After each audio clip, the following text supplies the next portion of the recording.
my God, that looks great. That looks so better than our parking lot back here. Wow.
You didn't break any speed limits, right?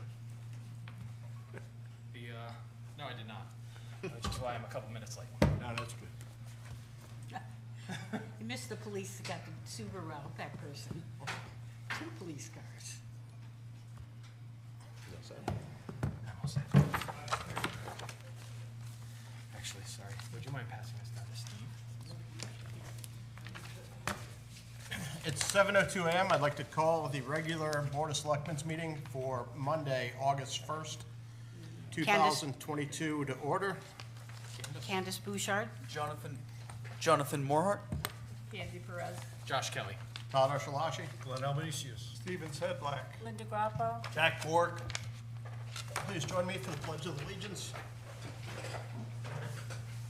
I pledge allegiance to the flag of the United States of America and to the republic for which it stands, one nation, under God, indivisible, with liberty and justice for all.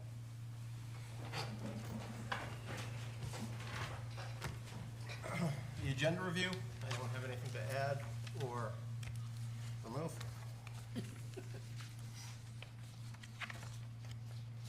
Seeing nothing, moving to item number 4. Can I have an approval for the minutes of our regular meeting on July 18th? So moved. Thank you, Jonathan. Second. Thank you, Candace. Any discussion? Seeing no discussion, all in favor? Unanimous? Item number 5, the Board of Selectmen welcomes public comments. Speakers will be limited to 3 minutes or less and may speak only once. Please give your name. Brian?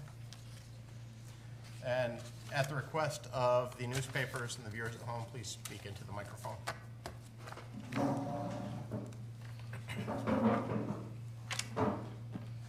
Brian Sunday, 152 Spencer Hill Road. I just stopped by briefly tonight. I want to talk about the lights at the athletic field. I'm sure most of you guys probably know the lights are down, I'm guessing. But I just wanted to come and just talk briefly about how important I think these lights are to the community. And I also just want to say that I hope the Board of Selectmen, working with other boards and community members and whoever, really prioritizes this issue. I know there are a lot of issues in town, but I think this is an important one.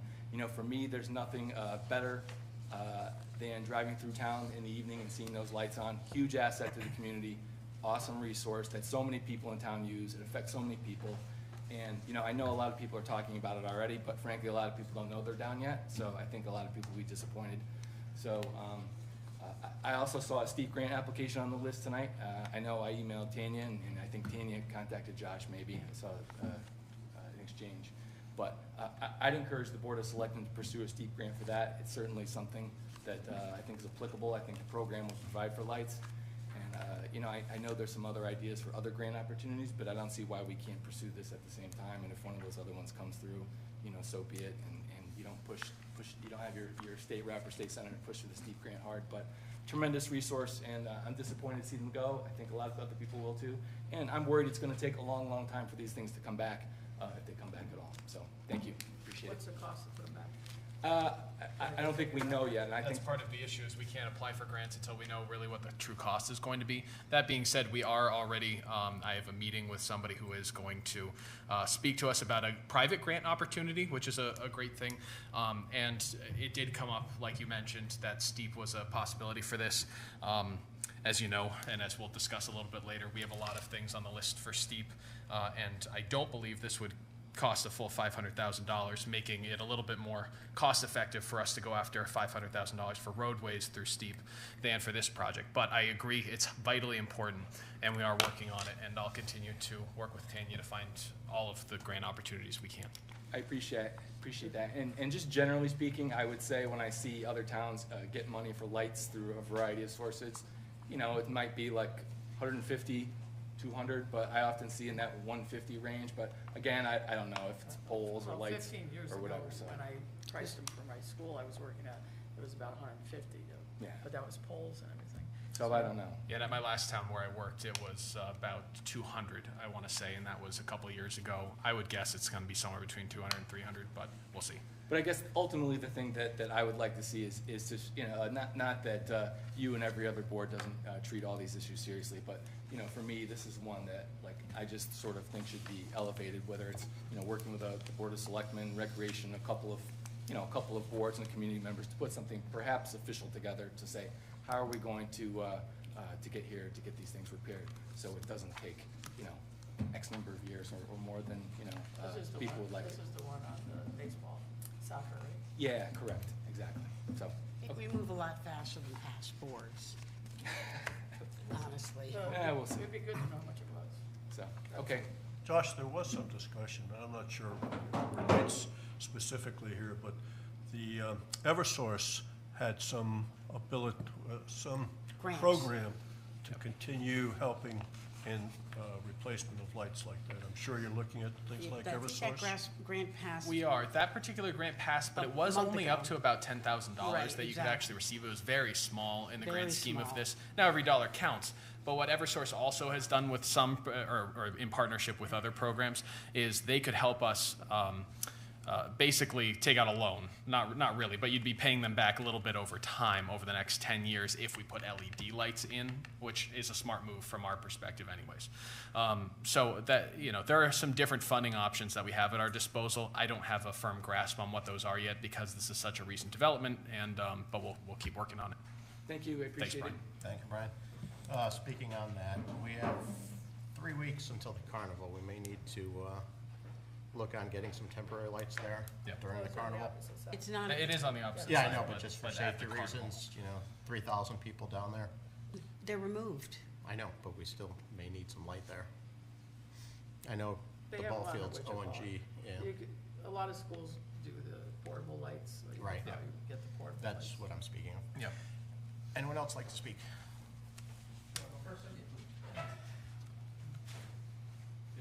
Good evening. Frank Oliver, 108 Shore Drive. Ah, here we go. I would like to speak a little bit about the cafe program that recently been funded under the. You need to speak in the Oh, yes. microphone. Okay, my name is Frank Oliveri, 108 Shore Drive. I'd like to speak about the catch basin program that was recently funded this year. I used to work for the New York City Department of Environmental Protection as Deputy Director of Water Sewer Operations. The paperwork I just gave you was a program we used to enhance the removal of floatables from the water and stopping the floatables. Here, we don't have the garbage and the paper that we had in the city, but you do have the grit from the streets and other people's properties. You have the money, you're cleaning the basins, you're fixing the basins, you're sweeping the streets. The thing you're missing is the hood on the basin. Now, everybody calls the basin a catch basin. A catch basin is the basin to which the outfall pipe goes to the estuary waterway. And that is designed with a sump 18 inches to 24 inches below the bottom of the outlet pipe. And that's where the hood gets installed on. That would stop the material from flowing through the basin, through the, in this case, the lake. So by putting the hood on the basin, but the only the one that it outlets into the lake, or in this case, the river also. And that cost 20 years ago was $300 a hood. So, and that's installed through concrete bolts and hung on the, so all I'm asking is you can consider that with, as this program, that would enhance, I believe, the lake, quality of the water of the lake as we go through the next couple of years. It's worked for the New York City, and it's also worked in the city of Boston. Thank you. Thank you. Thank you, Be Frank. done. Sal?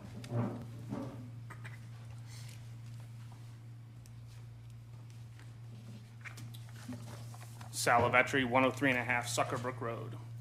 The town clerk has been a stable position in Winston for a long time, one that we voted on, the people of Winston. In fact, the people of Winston voted in a Democrat for the past 20 years.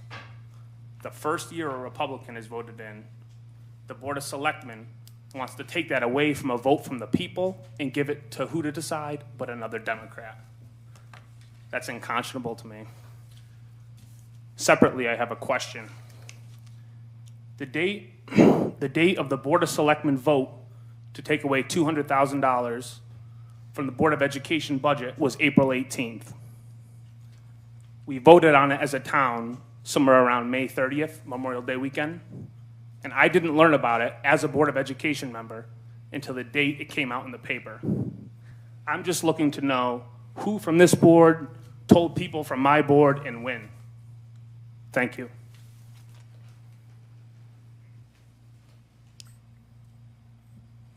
Anybody else want Is there anybody who has an answer to that? Well, did you read the budget on May 9th at the town meeting? Were you in attendance? We were in the town attendance at the town meeting, yes. It was in writing. It was in writing, but it was never said aloud by anybody. We presented the information, I thought, in a very transparent manner. It was done at a regularly posted meeting. It was If it was discussed very aloud. transparent, everybody from the Board I'm of not looking to Education go would have back. been notified. I appreciate this, the fact that you're concerned, and there have been many conversations between members of the Board of Education and the members of the Board of Selectmen about this. However, the facts are that the vote was held in a open, transparent, public manner, that there was discussion on that. There was confusion, we learned after the fact, and of course, that's how you uncover these things, is if there's confusion. Sometimes it lingers. The $200,000 cut was something that was decided and discussed at a public meeting. So you're just, so I understand, your guys' position is you informed us on the night of your meeting by having the meeting, and at the night of the budget that it was in the fine print. That was your way of telling the people of Winston that As happened. well as publishing the budget on our town website, informing people that the budget had been posted on the town website, and making sure that the media had as much information as they asked for, requested, and sought to make sure that they were also informing the people of. Thank you very much. I would also speak to the town clerk item if the board doesn't object. As somebody who's sitting here unaffiliated and totally devoid of politics in town, I do just want to go on the record as saying that I recall very specifically a conversation that was held in this room by members of the Board of Selectmen explicitly stating that regardless of who was elected, that there was support, not from necessarily every member, but there was support from members of both sides of the aisle to potentially change the town clerk position from elected to appointed. Thank you.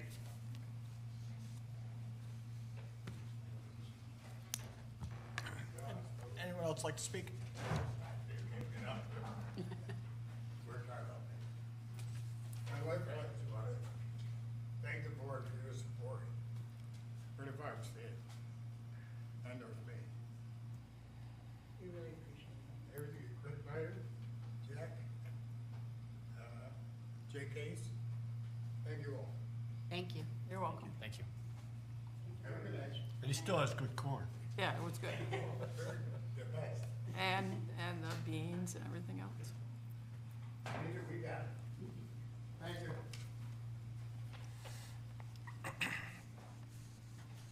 My name's Louisa Martinez, Preston Road.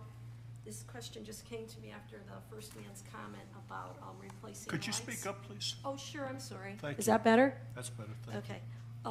I just thought of this question. When the other man came up about applying for the STEEP grant and using some of the money to replace the lights with LEDs, now I understand it's a $500,000 grant. Doesn't the town citizenry have to provide another $500,000 a matching grant, or does this just come straight? I mean, how does that work? If you guys can answer that. For this particular program, we're very fortunate to have it not be a matching program. So we would not need to provide any match. Just apply for it and follow whatever the That's right. rules are for it. Okay, thank you. Of course. Anyone else? Jerry?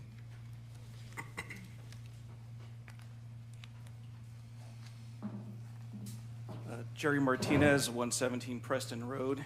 I realize that the topic of the charter change regarding the town clerk is not on tonight's agenda, but I know that you were all deciding that, having attended the last Thursday night meeting.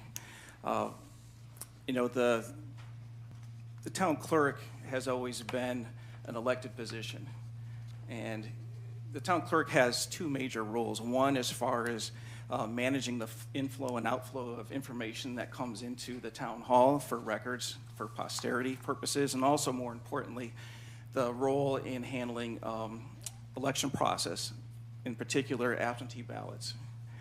The concern here is that over time, if this position were to be made a non-voted position, there's a question of the integrity of elections regarding absentee ballots. Right now, the town clerk represents all of those who voted for him in the town, so that each member of the town who decides to vote on election day does have a stake in who that town clerk is and whether that town clerk is meeting the goals and the requirements that the town expects of a town clerk. The issue here is and I understand the concerns of the board, and that the town clerk's position has become much more complicated over the years, and possibly a 2-year period is not enough, which prompted the reaction of the board in order to have a more permanent position. But I would suggest that there may have been an alternative where you could have a 4-year cycle for election, just like we do for the Board of Ed. And that would actually provide, I think, at least a compromise as far as allowing the town clerk to have a way of getting up to speed, understanding what needs to be done in the position, taking the tests and the requirements that are expected by the state of Connecticut, but also have the control from the populace, the residents of this town, in order to determine who that person is and possibly deal with any type of impropriety that might occur by a person that was responsible for election and election protocol, especially with absentee ballots, when hired by not necessarily the town manager, but also the Board of Selectmen as well. So as you're making your decisions as to how you want to proceed with the various changes to the charter, I hope you'll reconsider, and especially the change regarding the town clerk, and let it remain as it has been since the beginning of our town here, and let it still remain to be an elected position. Thank you. Jerry, can I ask you a question? Sure can. As chairman of the RTC, so Glenn is town clerk now. Before him was Sheila for a long time. 30. Before her was William Riska for a long time. What is your feeling on Glenn or the Democrat who was in there before him campaigning for re-election before the election? Do you feel that's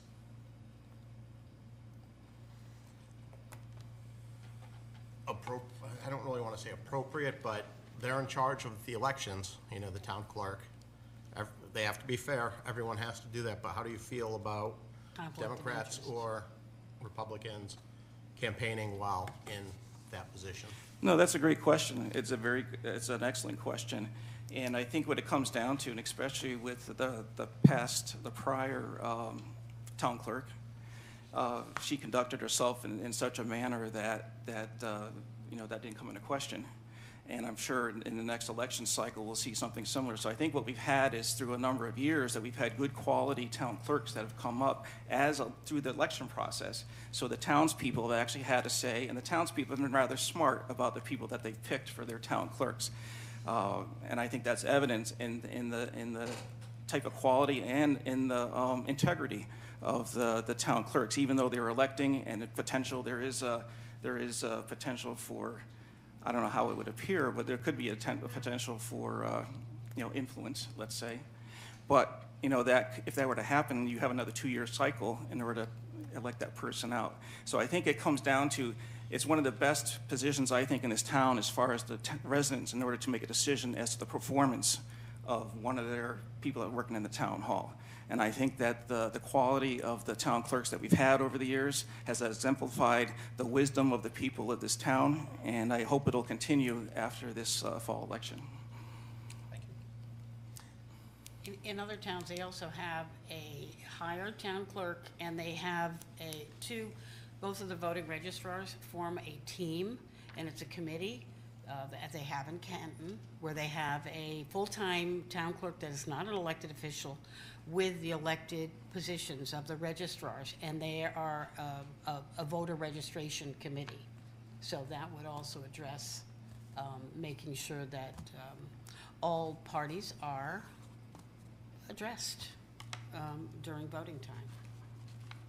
Well, Candace, to your point, that's actually not what's on the charter change. No, it's not on the chart. And I think that would be the type of consideration that I think most people in this town would, if they were to hear that, Right. as an alternative, and actually the alternative I provided as well. But you know, that's the type of thing that I think needs to have an open discussion, and I would welcome that. And you know, the main thing is that we want to maintain the integrity of not only town hall, but the town clerk, who's managing a lot of information that's going in and out of the town hall itself.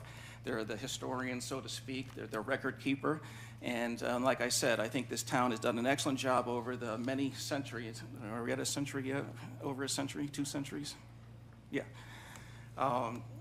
We've done that quite well. And I think the people have shown great wisdom in selecting their town clerks, as evidenced by our past town clerk and also our current one, who are from different parties. So I think it says a lot about our town and the people who vote.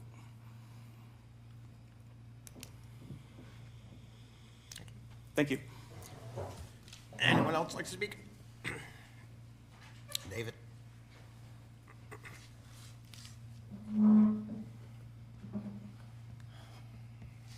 David LaPointe, 11 Hillside Avenue. I just want to echo what Sal Lavetri said. I also want to echo what Jerry Martinez said.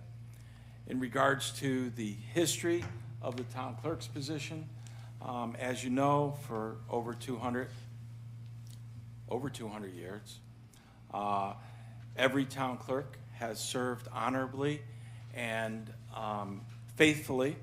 The previous town clerk was honorably and faithfully. This town clerk, I believe, has been serving honorably and faithfully.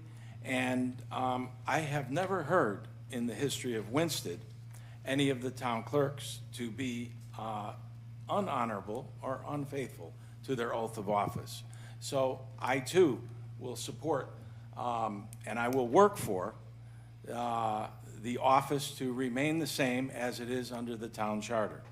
I really believe that you know, we need good people. We've had good people in the past, and we have one now.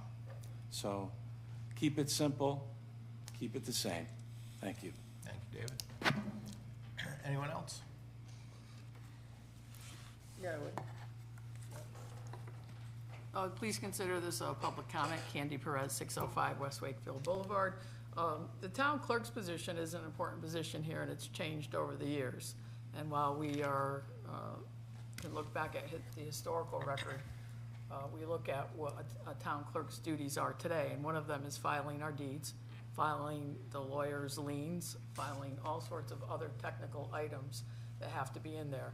Elections are something that we all need election integrity of, and we find too much in the world of politics today, the back and forth over elections and absentee ballots and people's comments over them.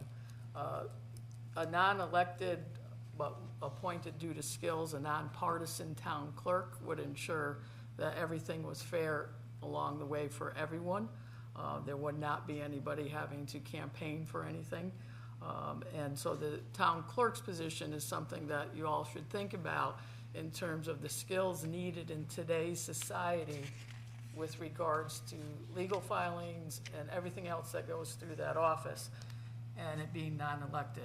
And I will say this, that Glenn is in the position, and I would support Glenn staying in that position and being hired through the town manager after the term runs out. And Glenn is a Republican, but he acts as a nonpartisan in the town clerk's office. And I, as a Democrat, would support a Republican being in that office for whatever rest of his work life is, because I know that he would keep elections fair. However, I am not sure that everybody that has spoken tonight would be as willing to do that if there was a Democrat there. And that's the piece, and that's the reason why the town clerk needs to become appointed by the town management, not by politics every 2 years. Because quite frankly, Glenn could be out of a job in 2 years or a year and a half. And we don't want that to happen. It may not happen. He would probably work hard to get himself reelected. But what if there was somebody else that was more popular than Glenn, that put better credentials out there, and the people decided to have another turnover 2 years from now, or a year and a half from now, actually.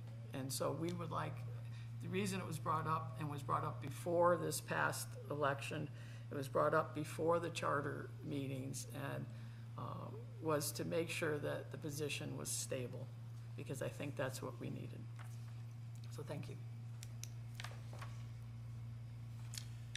Moving on to the town manager's report.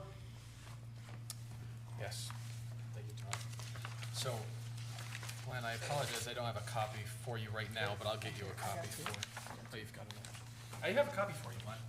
So, as always, I'll run through this list and see if you have any questions. Yes, that is what I said this morning, thanks to those who printed it out in advance. The first piece of great news, I know that a lot of you saw it online and social media, but the cats have now been rehomed from the bachelor school. So all of them are away. We do have just a few things to wrap up in terms of payments related to vets and other help that we received, but it was really a Herculean effort that was put in by so many volunteers especially, but by, like I've said before, over a dozen different towns helping us to respond to this situation as mutual aid without any ask for return favor or anything really in return. So it was just really wonderful to see that many people come together for the betterment of these animals and so forth. So beyond... Before you go on. Yes. Did you see the story in this morning's paper regarding the NCC students who helped out? There was a very good piece of publicity for the college and taking care of the cats. Absolutely. And something should be mentioned about the students at the college and how they helped out too. And these vet techs who were working, not just through the college, we had some in high school students. Vet techs, yes. Yeah. And overall, there were a lot that were able to get really great hands-on experience in treating and managing animals in a way that really mattered. So that was a wonderful learning opportunity and a wonderful opportunity for them to give back, and many thanks to them as well. Thank you, Jack. Regarding the bachelor school, the town has now posted a request for proposals, which is available to the public. It's on our website. A press release has been sent out to most of the media outlets across the state, any that I had contact information for anyways. If you know any developers, please pass on the word. Certainly Ted and myself will continue to do that in the coming days. Regarding grants in general, so we did send off a grant application as was voted on at the last Board of Selectmen meeting for $2 million to complete the Sue Grossman Greenway. That's through the Community Investment Fund 2030, and there are 2 opportunities to apply for those dollars every single year going forward. So we have an opportunity coming up soon to make additional applications. We're also not limited to just 1 application each cycle. So I'd encourage the Board of Selectmen, I know that we have a lot of conversations coming up in the near future about strategic planning and so forth.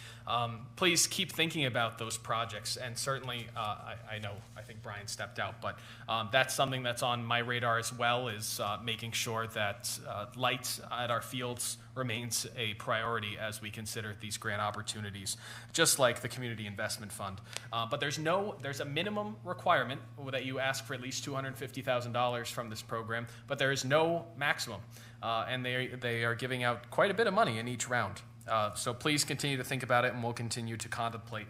As I mentioned at our last meeting, the reason we went forward with this particular grant application first is that we've applied for this money from other programs. It was already compiled. Easy for us to put out a really good, high-quality application. I think that you'll all agree. But we'll keep working on more funding opportunities in the near future. We also have received word from the offices of Senators Murphy and Blumenthal that they've incorporated 2 Winchester grant requests into a federal funding bill that will be voted on in the next couple of months. One of those would be to fund improvements to the Public Works facility. For those of you who haven't been down there in a while, it rains inside more often than you'd like to imagine. And also for 800 band radios for the police department and Public Works. Especially on the radio side of things, there are a number of towns that have received funding through the federal government for their radio upgrades. I'm very optimistic, and the team that's been working with us from both of those senators' offices has been really stellar and really communicative. So they seem very upbeat and enthusiastic about our projects, and I certainly optimistic. We are continuing to seek personnel. If anybody knows somebody who's looking for a job and might be a good fit to work in Town Hall, there are a variety of jobs that are available and will be available in the coming weeks that will be posted. So please spread the word, get people to look on our job posting page on our website. Our work with Sustainable CT and our ongoing work with community and economic development continues. Are there any specific questions that I can help answer? Do we have any start on when Whiting Street's going to kick off? Whiting Street, my understanding is that by the end of August, that project's going to proceed. As I know I shared with all of you, there were some conversations about the scope of the project in order to make sure that we were meeting our own cost objectives. The good news is that the vendor has been really willing to work with us to achieve our cost objectives. We're moving forward with the project within the parameters that we have set, and it's going to be a positive thing. I believe that that's going to break ground before the end of August, and the Sue Grossman Greenway, if it's not starting this week, it's next week for the extension. Breaking ground? Yes, commencing on the project. Those are the 2 larger projects that we have deadlines on in October. Any other questions? What's the status of the credit card things on the charging stations at bank? Credit card, so we discovered a little bit later on, luckily we're going to get this fixed at virtually no cost, but the poles that were installed, apparently in order to save costs, the company that installed the poles in the first place installed a pole that isn't compatible with the credit card machines. So they did have to order a pole, and they are installing it, and we're still going to be able to move forward with no other hiccups in the road. But that was one thing that the company had to correct. Okay. We have made the decision on which electrical power. We have to change the power to get the right rates. So in order to get the right rates, we would have to, my understanding is separate, and that's going to be something that we do with Eversource, separate the meter for it, but it will still be attached to the same building. So later on, we'll be able to make that transition, and we're able to change the amount that the credit card machine demands, that it charges. At any given point in time, by working with the company, we just set the rate. So as soon as we're able to switch that over to make sure that we're getting it at the lower rate, not the higher commercial rate, we'll be in much better shape. However, Eversource I have not finalized anything with Eversource about making that change. It will cost money. They will charge us for the transfer of that particular switch over to a new So we could set meter. the credit card rate at anything we want That's correct. to cover the cost of the added electricity at the higher rate. That's correct. So will we get a formal announcement next week of when Sue Grossman is starting Yes. for the town? Yes, you will. Thank you. Make sure that people who are walking it are aware of what's happening, especially. And anyone wanting to buy a home here? There you go. Moving on to correspondence. Anyone have anything?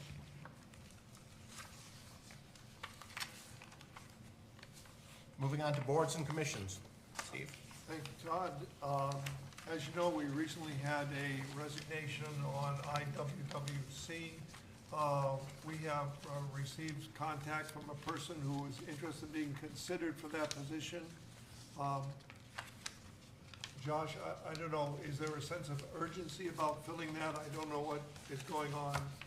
I know that the chair has expressed to me some concerns about continuing to be able to have a quorum. That being said, I think that waiting an additional meeting for further vetting, if that's what you felt, would not be the straw that broke the camel's back. Okay, so, again, we'll begin the vetting process, and hopefully we'll have information by our next meeting in 2 weeks. Other than that, there's no activity. And this is still current. We need one member for the Board of Assessment Appeals, one Conservation Commission member, one Architectural Review Committee member, one Recreation Board member, 5 members of the Laurel City Commission, and one on inland wetlands and water course. So anyone interested, please fill out an application on the town's website. Moving on to new business. Item A, authorize the town to apply for a $500,000 steep grant for paving of Elm Street. Thanks, Todd. So, as we've discussed at past meetings, and as we've, really with the authorization for bonding for $18.3 million in town funds, it's our goal, and it has been our goal from the beginning, to make sure that we are getting as many state and federal grant dollars as possible. So this was a grant opportunity that has arisen that we were not planning for, so this would be an additional windfall for the projects, that we have been considering. And after a lot of discussion, it's the town staff's recommendation that the Board of Selectmen authorize town staff to prepare and submit a STEEP grant. That's the Small Town Economic Program. And for $500,000 to cover Elm Street reconstruction from Center Street to Gay Street. So this is $500,000 that would not have to be coming from the town's coffers. Instead, it would be coming as this state grant. So it's a great opportunity for us. It's also some money that could come in relatively quickly that we could use to break ground on a project, possibly before we had even planned on bonding for that project. So in terms of what you're looking at here, you do have most of the pages, if not all of them, of the actual application itself. The 2 pages, or specifically the 1 page that you're concerned with tonight for a motion, is the 2nd page in that section of your packet. At the top, it says for August 1st Selectmen meeting, and below it, it has a short resolution. That certainly could be read into the record, but a motion to adopt the proposed resolution as presented would be a proper motion and with a second. Todd, I'll make that motion. Grant is due August 15th. Grant's August 15th. Yes. Todd, I'll make that motion. I was just asking when the deadline was, August 15th. And then I also want to go back to the thing about the lights. Can we use ARPA money for the lights? It's allowable. It's allowable? Yes. All right, so that we wouldn't need the steep grant for the lights, we could use ARPA? Because we have 300,000 left, right? Thereabouts. Okay. Yep. Thank you. Okay, Jack's made the motion to accept. Resolved that Mayor Todd Archulowski or Town Manager Joshua Steele Kelly be and hereby are authorized to accept on behalf of the town of Winchester a 2022 Connecticut SEEP grant in the amount of $500,000 for Elm Street reconstruction, Center Street to Gay Street. And further resolve that Mayor Todd Archulowski or Town Manager Joshua Steele Kelly are hereby authorized to enter into and execute any and all agreements, contracts, and documents necessary to obtain said 2022 STEEP grant with the state of Connecticut. Thank you, Jack. I'll second that. Thank you, Steve. Any further discussion? Candy? Yeah, but we got the steep grant for Whiting Street. We found out later on all these other little things popped up here and there about it, and that we didn't have enough money to do it. There were things put on the steep grant requirements from the state with sidewalks that had some people that didn't, there was some disagreement over those. Is there anything for this grant, this 500,000, that's not, is it gonna be enough? Are there any things in there that we're gonna have to add to it? You know, it's not gonna be a repeat of what Whiting happened at Street Whiting. wasn't a steep grant. That's right. Whiting Street was given by OPM, which is the same authorizing agency as STEEP. But the grant that was specifically applied for, my understanding, this was years before I was here in Winchester, but Steve Sedlowski was the primary author of that in our planning department. And the purpose of it was for walkability. So in terms of applying for money to redevelop a street, where we didn't have any intention necessarily of putting sidewalks in beforehand, that was really the tack on that we saw, which was very costly when you start looking at the banks that are along that street to level that out, and that's some of what we're dealing with right now. But for this project with STEEP, infrastructure improvements are permissible, especially in areas where there are economic corridors, and certainly Elm Street right there, a key part of our downtown.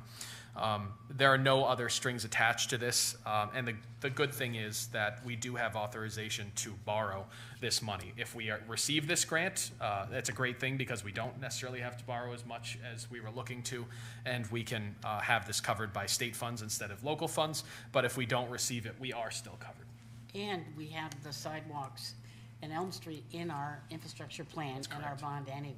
Well, I just want to make sure that we don't end up with, because I've seen them go all different ways. And then is all the work by the gas company, Eversource, and whatnot going to be done in that area before this? Let's say we get awarded this, a few months later? Yep. So is everything going to be done before that so we don't get this, pave it, and then have it? Yes.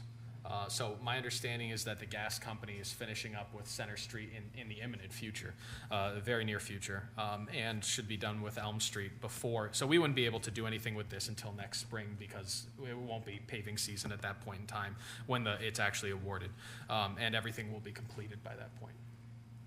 So you're saying this goes for Elm Street or Center Street? So, sorry, this goes for Elm Street. Right. The work that's happening by the Right, gas company right now is back towards Center Street. Right, got it. Yep. Well, and does impact Elm Street. Right. Yep. But this money will be to pave Elm Street from Center Street to Gay Street. That's that stretch of Elm Street.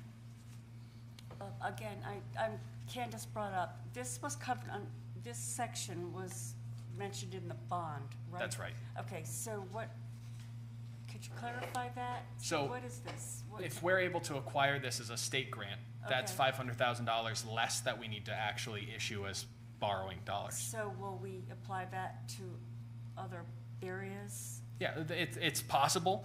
It gives us a little bit of wiggle room in case there are overages on other projects that come up, or we just simply could save the money and not put it into debt service. But it provides us with a lot more flexibility than we had before.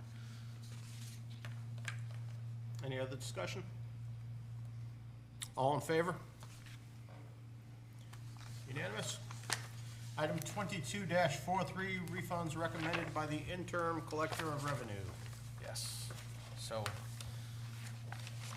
by the way, we do have multiple candidates for the collector of revenue position that are being interviewed in the very near future. So, by the time we have our next meeting, I'm hopefully we'll at least be able to tell you who the next collector of revenue will be.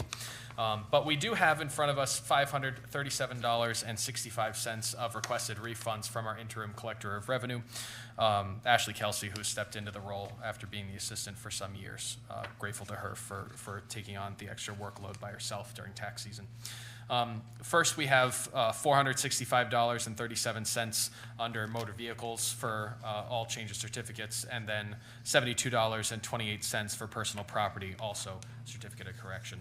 And it's recommended that the Board of Selectmen authorize these refunds as described. So moved. Thank you, Candace. Do we have a second? I will second. You can have it. Go ahead, Jonathan. Thank you. I will second. Thanks, Jonathan. Any further discussion? All in favor? Unanimous? Moving on to item 10, citizens' comments. The Board of Selectmen welcomes public comments. Speakers will be limited to 3 minutes or less and may speak once. Anyone wish to speak? Sorry. Question on the school. If you're putting an RFP You have to go to out, the microphone. is this gonna be a private sale, or the town is still gonna own the property if you put out an RFP? It depends on what the proposal is. The proposal, the RFP that we've issued is very general. So we're allowing pretty much any kind of proposal to come forward for some level of reuse or redevelopment of the site. I recommend you check out the RFP. It's pretty easily accessible on our website, or we can get you a printed copy online. My guess, though, is that if someone was going to make use of it for themselves, it would likely end up in private hands to some extent. Anyone else? No? Moving on to selectmen's comments and reports. Anyone have anything? I had a question about rec. Josh, Ms. Rizuki, our director, asked about when she could maybe get it can be transitioned to a full-time position. Are there any updates so that maybe she could know where the situation is? Yeah, and Tanya and I have discussed this at length, and she is aware that there are a lot of different budgetary crunches right now. It's a conversation that probably at the end of the day, this board's going to have in the near future to discuss how money may or may not be able to be moved around in order to provide for that, and to see in terms of our strategic planning conversations, is that something that we aspire to have, a full-time director of recreation? But I appreciate you asking and checking in on it. Thank you for answering. Of course. So this Thursday, again, we're continuing the summer concert series, and we have our 35-member Farmington Valley Band, classical music, jazz, and marches to Broadway. And on August 26th, we're going to have an additional concert, which is going to be sponsored by Northwest Community College, and it's going to be a salsa band. So we're going to have a concert on Thursday night, and then on Friday night, we'll have a salsa band. This Friday? No, Yeah, August August 26th. Yes, at the end of the Northwest Community Bank concert series. And it's gonna be very hot on Thursday again. You guys picked great days. Or this year. rain. Anyone else? Jack? Soldiers Monument has a special opening this Sunday, beginning at 2, with a presentation, a historical presentation by Virginia Schultz-Surratt regarding some of the enlistment and the soldiers of the Civil War back in 1862 when they first enlisted. It's a program that probably be about a 15-minute presentation, start about 2:15, and the monument will be open till 4 o'clock that day. Anyone else? Move we adjourn. Is there a second? Second. Thank you. All in favor? Unanimous. Thank you, everyone. See you August 15th.